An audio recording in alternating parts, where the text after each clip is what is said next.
Praise the Lord and welcome to Sunday Morning Christian Education. My name is Teraie Deloach. I attend Greater Bethlehem Temple Apostolic Church located on 4781 Hamilton Avenue in Cincinnati, Ohio, where Bishop James Chapman is the pastor and where there is a God in Bethlehem and Jesus is his name.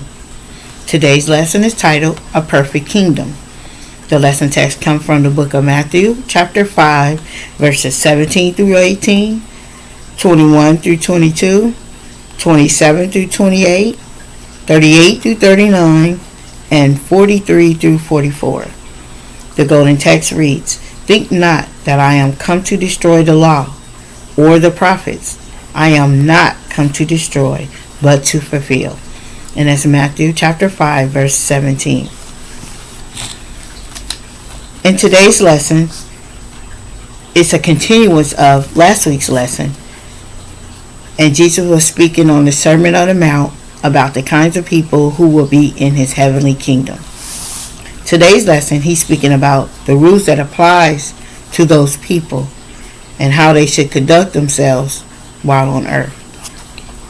Because you know God does things in decent and in order. He is a God of order. Everywhere you go, there are laws or rules that one must follow in life. You can't just do what you want, say what you want, how you want, when you want. You may think you can, but you can't. Some may learn the hard way, but in the end, they will realize and recognize it's not an option. It's God's way, or the highway, or the lake of fire. The Ten Commandments were laws presented to Moses and the Israelites, written by God, because they were truly out of order. They were worshiping other gods, just disrespecting and disobeying God. That's just a mess. There had to be order. In our lesson it says, God has instituted many laws to instill in hearts a longing to obey and trust in him. He wanted his people to love him with all their hearts and minds.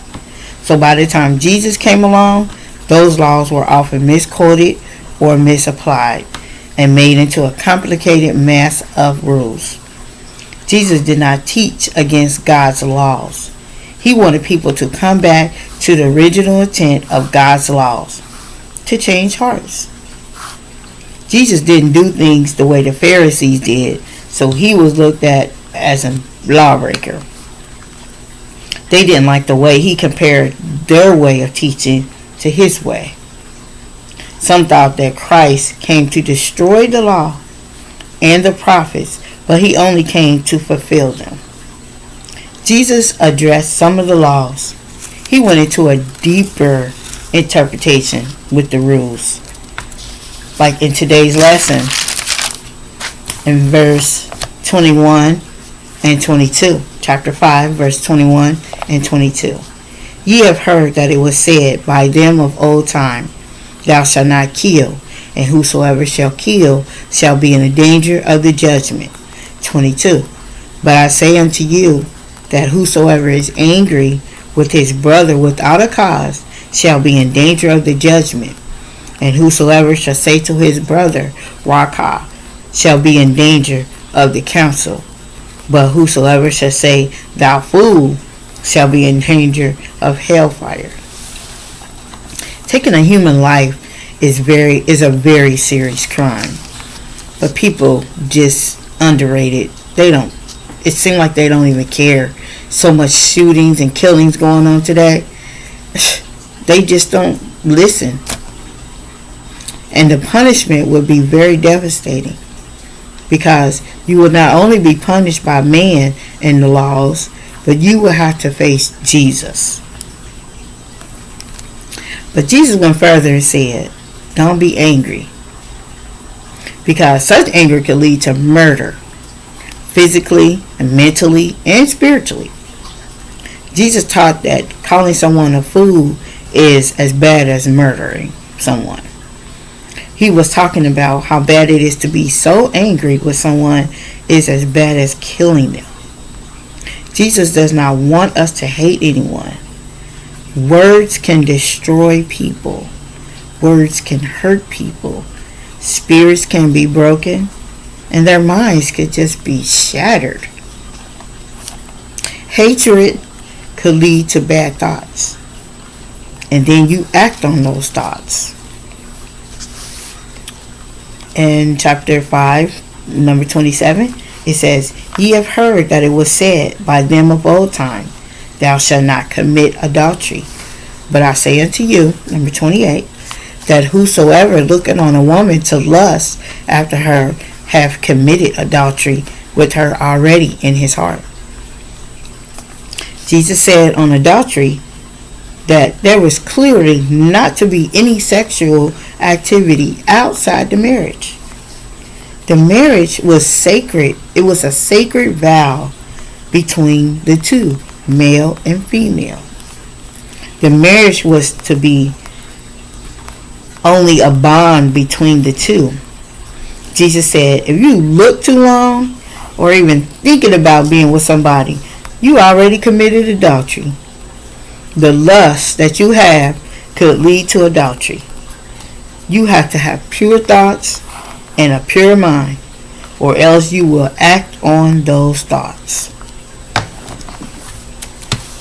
Now continuing on, verses 38. Ye have heard that it hath been said, an eye for an eye, and a tooth for a tooth. But I say to you, 39, that ye resist not evil. Whosoever shall smite them, whosoever shall smite them on their right cheek, turn to him the other also. 43. Ye have heard that it hath been said, Thou shalt love thy neighbor and hate thy enemy. 44. But I say unto you, love your enemies, bless them that curse you, do good to them that hate you, and pray for them which despitefully use you and persecute you. Jesus taught that it was wrong to get back at someone. You don't clap back. Many people hated and did wrong to Jesus, but he didn't get back with them. He just loved them and died for them. He said we should love our enemies. Even though they do some mess, we still supposed to love them. It's easy to love those who love us, but is it helping us to love the way Jesus loved if we can't try to love the ones who don't love us? I know it's easier said than done, but we must love them. When we love them, we are showing God's love. I know it's easier said than done, but it's possible. And you know, Bishop always said, some people are just too hard to love. Even with those people, we have to pray for them and seek God's guidance. Some people are just misunderstood, or just need someone to show them love and kindness. This may change their heart. This may change their hearts, and they can see people and things differently. If you are doing things God's way, it could be achieved. God's love conquers everybody and everything. I hope I have put something on your mind. Until next time, God bless.